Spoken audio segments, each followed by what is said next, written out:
राम राम भाई, सभी भाइयों के सामने फिर से एक नई वीडियो। ये वाली वीडियो भी आयुर्वेद से संबंधित है। जितने भी मेरे भाई बंधु आयुर्वेद से जुड़े हुए हैं उनके लिए यह वीडियो है। मुख्य रूप से सुन कोई भी सकता है क्योंकि ये कथा है।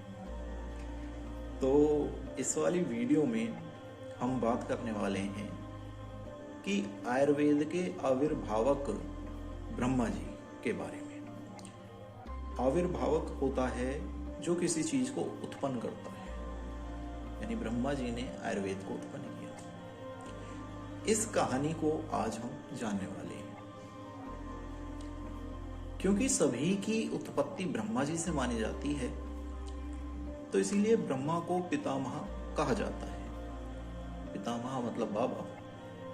आप सभी जानते होंगे, यदि भारत से हैं, कि पोते से जितना प्यार बाबा को होता है उतना उस पुत्र से प्यार पिता को नहीं होता।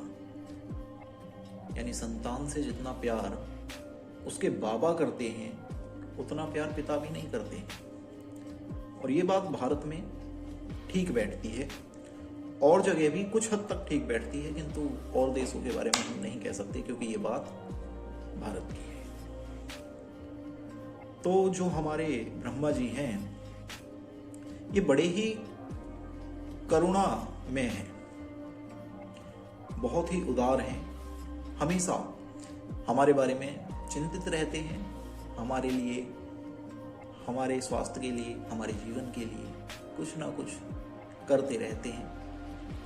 इनकी करुणा इतनी है कि इस बात पर भी हजारों कहानियां उपलब्ध हैं। उसी में से एक कहानी कुछ इस प्रकार से है कि शुरुआती दिनों में एक पिप्पल नाम का तपस्वी हुआ करता था। वह पिप्पल इतना ज्यादा तपस्वी था कि उसने शुरुआती 3000 साल तक तो मात्र वायु पर व्यतीत करी। आप समझ सकते हैं, ये कठोर तपस्या थी। इस तपस्या से खुश होने के बाद देवताओं ने उन्हें दर्शन दिए एवं वर मांगने को कहा। जब देवता आए और उनसे उनका वर जानने की, उनकी इच्छा जानने की, उसको पूरा करने की इच्छा प्रकट की, तो हमारे जो पिप्पल महाराज हैं ये कहते हैं कि यह संसार उनके वश में हो जाए, वे जिसको चाहें उसको वश में कर सकें। इस बात को सुनकर देवताओं ने कहा, तथास्तु, ऐसा ही होगा। अब हमारे पिप्पल महाराज आगे रहने लगे, जीवन व्यतीत करने लगे। समय चला आगे और चलता ही गया। जैसा कि सभी जानते हैं, समय रुकता नहीं है। समय के साथ पिप्पल महाराज को अहंकार होने लगा। उनके मन में अहंकार का अंकुर फूट पड़ा। उन्हें महसूस हुआ कि तेरे जैसा तो कोई है ही नहीं इस जग में। और जब उनको ऐसा सोचते देखा तो हमारे ब्रह्मा जी बड़े चिंतित हुए। उन्हें बड़ा दुख हुआ, उन्हें दया आई, और उस दया के चलते ब्रह्मा जी ने कहा, नहीं, मैं इसे गलत दिशा में जाने से पहले रोकूंगा, मैं इसको सचेत करूंगा, इसको सावधान करूंगा। किंतु फिर भी यदि ये नहीं रुका तो फिर इसका भाग्य है। आखिर क्या करें, ब्रह्मा जी भी बेचारे बाधित हैं, वे बाबा हैं सबके, उनका तो कर्तव्य है। उनका प्यार उमड़ जाता है जब देखते हैं कोई व्याधि उनके बालकों पर आने वाली है। इसी चीज को ध्यान में रखते हुए ब्रह्मा जी सारस का रूप धरते हैं। सारस का रूप धरकर पिप्पल महाराज के पास पहुंच जाते हैं एवं जाकर कहते हैं कि पिप्पल, तुम इतना अहंकार क्यों करते हो? तुम ये मत जानो कि तुम ही सबसे बड़े तपस्वी हो। तुमसे बड़े बड़े तपस्वी इस संसार में मौजूद हैं। तुम्हारा यह अहंकार तुम्हारे लिए अच्छा नहीं है, ये तुम्हें दुख देगा, इसे त्याग दो। यदि तुम्हें नहीं लगता कि मैं सत्य बोल रहा हूं, तुम्हें एक तपस्वी के बारे में बताता हूं। उसकी उम्र तुमसे कम है, किंतु उसके बावजूद भी वह तुमसे बड़ा तपस्वी है, और उसका नाम कुछ इस प्रकार से था। जिस तपस्वी की बात ब्रह्मा जी कर रहे थे वह तपस्वी था सुकर्मा।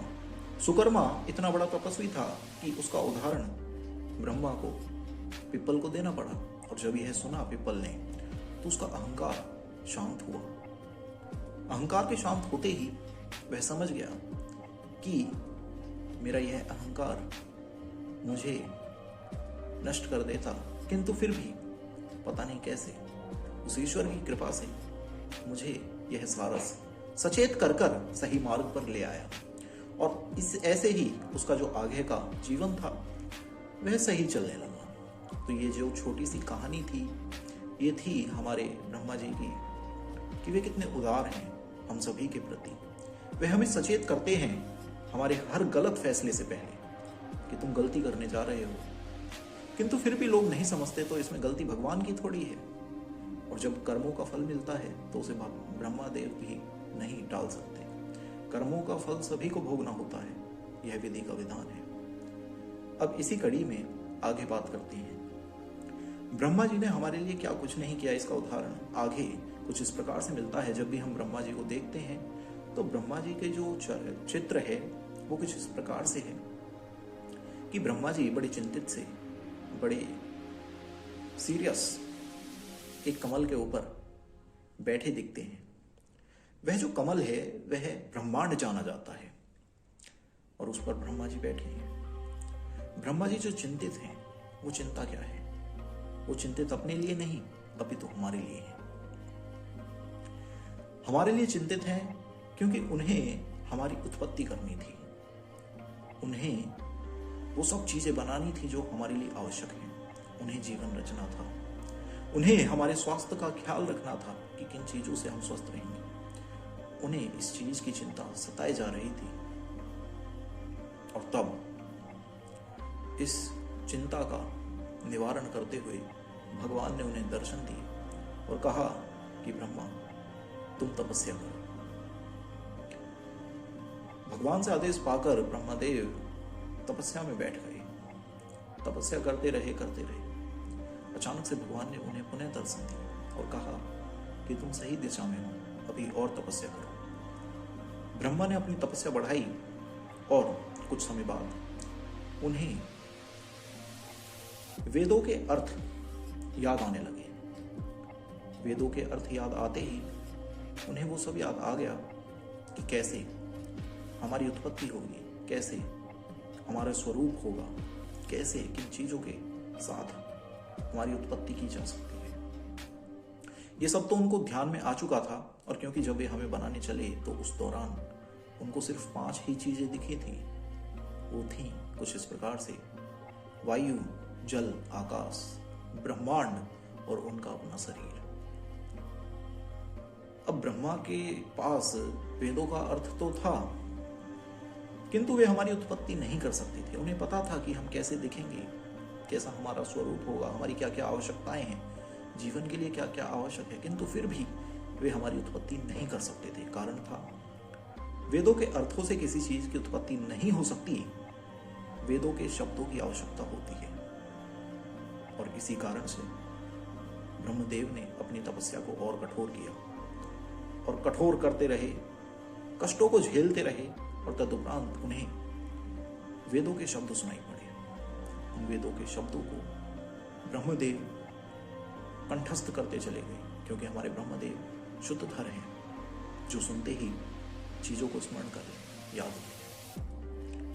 और जैसे ही उन्हें सब कुछ ध्यान आ गया, अब उनके पास वेदों के शब्द भी थे और इसके अलावा उनका अर्थ भी वे जानते थे। उन्होंने सबसे पहले वेदों के अर्थ को शब्दों में बांध दिया और 1 लाख श्लोक के साथ पुराण रचे। पुराणों में वेदों का अर्थ ब्रह्मदेव ने बांध दिया शब्दों के माध्यम से।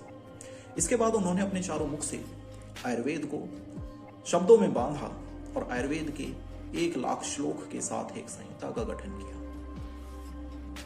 सृष्टि की उत्पत्ति नहीं की थी, पहले इन 2 चीजों का निर्माण किया। तदुपरांत उन्होंने जीवन की अन्य आवश्यकताओं को पूरा करने के बाद, उनको बनाने के बाद सृष्टि की रचना की। तो इस चीज से आप समझ सकते हैं कि ब्रह्मदेव ने हमारे लिए क्या कुछ नहीं किया, कितनी कठोर तपस्या की, वो सारा दुख, वो सारा कष्ट, वो सारी तपस्या किसके लिए थी? वो सब हमारे लिए थी। इसीलिए मनुष्य का आदि पुरुष ब्रह्मा को कहा जाता है। मनुष्य की उत्पत्ति ब्रह्मा से मानी जाती है। उम्मीद करता हूं आपको कहानी समझ में आई होगी, और यदि आई हो तो अच्छी बात है, और यदि नहीं आई हो तो भी कोई दिक्कत वाली बात नहीं है। किंतु इस चीज से आप इतना तो समझ गए होंगे कि कैसे ब्रह्मदेव ने और क्यों आयुर्वेद का गठन किया, आयुर्वेद का निर्माण किया। जीवन के साथ गहरा संबंध होने के कारण आयुर्वेद का भगवान ब्रह्मा ने पठन पाठन की परंपरा शुरू की, और उसी के तहत उन्होंने सबसे पहले आयुर्वेद का ज्ञान अपने पुत्र दक्ष को दिया, और दक्ष से अश्विन कुमारों को वह प्राप्त हुआ। हालांकि आयुर्वेद का प्रयोग सबसे पहले अश्विन कुमारों ने किया। अश्विन कुमारों से वह ज्ञान इंद्र को भी प्राप्त हुआ और आगे भी बढ़ा। किंतु फिर भी एक किस्सा ऐसा आ जाता है जिसमें हमें पता चलता है कि हमारे ब्रह्मादेव ने भी आयुर्वेद का प्रयोग किया था। और वो जो किस्सा है, आइए इस बार हम उसे जानते हैं। ब्रह्मदेव की एक अति प्रिय कन्या थी जिसका नाम था सीता सावित्री। ब्रह्मदेव की वह कन्या ब्रह्मदेव को इतनी प्रिय थी कि वे चाहते थे इसका विवाह मैं सोम से करूं, किंतु सोम को सीता सावित्री में कोई दिलचस्पी नहीं थी। वो आकर्षित नहीं था सीता सावित्री के प्रति। सीता सावित्री भी सोम को बहुत प्यार करती थी, किंतु सोम का आकर्षण न होने के कारण वह चिंतित हुई और अपनी चिंता अपने पिता के समक्ष प्रकट की। अपनी पुत्री की चिंता को जान ब्रह्मदेव तुरंत ही उसका उपाय निकालकर प्रयोग में लाने के लिए तत्पर हुए। उन्होंने स्थागर नामक एक औषधि का प्रयोग किया जो कि अति सुगंधित है, आकर्षक है। वह औषधि अपने भीतर वशीकरण की शक्ति रखती है।